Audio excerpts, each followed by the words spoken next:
সময়টা ছিল 5 তারিখ বেলা 3টা সাড়ে 3টার দিকে। তো আন্দোলনে যেহেতু আমার হাজব্যান্ড এবং আমার ছোট ভাই এরা সকালবেলায় বের হয়ে গিয়েছিল, তো ওরা এখনও বাসায় আসেনি। তো পরে যখন আমরা শুনতে পেয়েছি, আমি 12টার দিকে শুনতে পেয়েছিলাম মেজর দেলোয়ারের যে পেজ, ওই পেজে বলেছিলেন যে শেখ হাসিনা পদত্যাগ করেছে। তারপর থেকে আমরা মোটামুটি নিশ্চিত যে উনি পদত্যাগ করেছে। তো বিকেলবেলা যখন টিভিতে দেখছিল আনন্দ উল্লাস, তখন আমার বাচ্চারা বললো যে আম্মু আমরাও যাবো বেড়াতে। তো আমার 2 মেয়ে এবং আমার নিচতলা আমার দারোয়ানের মেয়েটা, ও বললো যে আন্টি আমিও যাব। তো ওকে নিয়ে আমরা একটু বাহিরে বের হচ্ছিলাম। তো বাইরে ঘুরতে বেরিয়ে দেখলাম, যখন আসলাম আমরা ফরাজি হাসপাতালের কাছে, যেহেতু আমি বনশ্রী থাকি। তো এই ফরাজি হাসপাতালে এসে দেখলাম অনেক মানুষের জড়ো। আর তখন আমি জিজ্ঞেস করলাম যে এখানে এত মানুষের কেন জড়ো হয়েছে। আমরা যেহেতু একটু আনন্দ করতে বের হয়েছি, আমরা কল্পনাও করতে পারিনি যে আনন্দটা এরকম দুঃখে পরিণত হবে। এই যে ছেলেটাকে দেখছে নিয়ে যাচ্ছি, এই ছেলেটা বাড্ডা থানায় যখন পুলিশরা গুলি করছিল, তো এই ছেলেটার বয়স করতে গেলে 16-17 এরকম হবে। ওর পুরো শরীরটা একেবারে এটা কী বলে, যে ছোড়াগুলিতে পুরো ঝাঁঝরা হয়ে গিয়েছিলো ছেলেটার শরীর।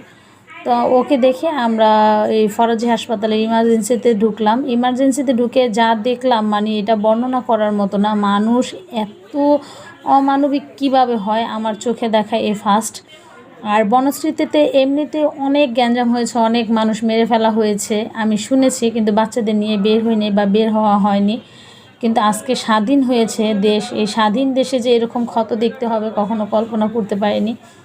এই ছেলেটা ওর গার্ডিয়ানদেরকে ফোন দিচ্ছিল যেহেতু গুলি খেয়েছে। আর ওদের কাছ থেকে শুনতে পারলাম যে, আর এই যে লোকটা দেখছেন চেয়ারে বসা, ওনার পায়ে তো অলরেডি গুলি ঢুকেছে, বের হয়নি। তো এই ফরাজিতে ট্রিটমেন্ট দিতে পারছিল না, ওরা বলেছিল যে ওনাকে ঢাকা মেডিকেল বা পঙ্গুতে যেতে। এই ছেলেটারও পায়ের মধ্যে গুলি লেগেছিল, সেটা হচ্ছে ছোড়াগুলি।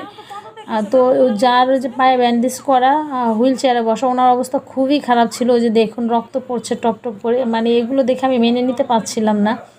তা আমি ওদেরকে জিজ্ঞেস করেছিলাম কেন গুলি করেছে। তো ওরা বললো যখন থানা ঘেরাও দিয়েছে, তো পুলিশরা বলে যে হ্যাঁ আমরা আত্মসমর্পণ করেছি, এই বলে নাকি ওদেরকে থানার মধ্যে নিয়ে তারপরে গুলি করেছে এক নাগাড়।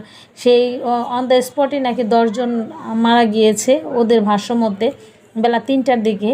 যে ওই জায়গা ওদের সামনেই নাকি 10 জন মারা গিয়েছে। তাহলে মনে করেন যে বাড্ডা থানার কী মানে পরিস্থিতি বা অবস্থা ছিল।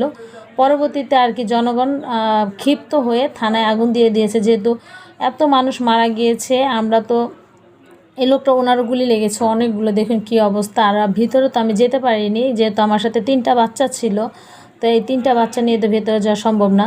তো ওনাকে যে হাসপাতালে নিবে একটা অ্যাম্বুলেন্সও কোনোভাবে জোগাড় করতে পারছিল না। তো আমি বললাম যে ওনাকে একটা ইজি বাইকে করে নিয়ে যাওয়ার জন্য। এই যে বাচ্চাগুলো দেখছেন, অল্প ছোট ছোট বাচ্চাগুলো, প্রত্যেকটা বাচ্চাই কিন্তু মানে এই গুলিতে আক্রান্ত হয়েছে, যেটা মানার মতো না।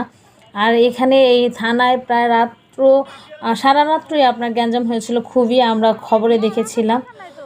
তো এই তো আমার ভয়াবহ বর্ণনা আপনাদেরকে দিলাম।